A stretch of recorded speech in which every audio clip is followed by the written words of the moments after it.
John Wick is wicking again! In John Wick Chapter 4, the bounty on his head keeps growing, and in order to regain his freedom, he must traverse the world in order to finally defeat the High Table. If you're a John Wick fan, you expect consistency in the storytelling and the fight sequences, both within the franchise and the movie itself.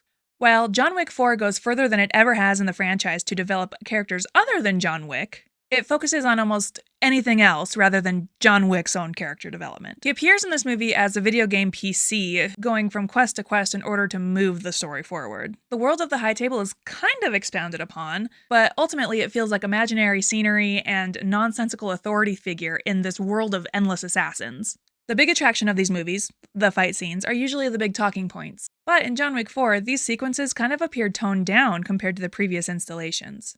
But to make up for that, the violent hand-to-hand combat scenes are enhanced with brutal set pieces that act like their own characters within the choreography. New members of the Wickiverse include Donnie Yen, who looks cool as hell in this movie, Bill Skarsgård, Shamir Anderson, Hiroyuki Sanada, Rina Sawayama, and Scott Adkins in a fat suit. The real standout of this movie, though, is the cinematography. This movie had no business looking as good as it does. There were some framed and crane shots in the third act that made me audibly moan in the movie theater. They were so beautiful and insane. Some random notes I took during the movie: the suits, sparkly and bulletproof. The bullets, unlimited. Dancers of Berlin and the drivers of Paris couldn't be bothered. The hot accountants now have a radio DJ, and I really want her job. I know Lawrence Fishburne has acted in Shakespeare previously, but I would really love to see him do it some more. And lastly, the big question on everyone's mind: how are the dogs? The dogs, as per usual, are very good boys and girls. I give John Wick Chapter 4 4 out of 5 stars. It's a great addition to the franchise that definitely kicks ass, but the video game-like plot structure and the seemingly toned-down fight sequences cost John Wick that 1 star. If you like this video, be sure to like and follow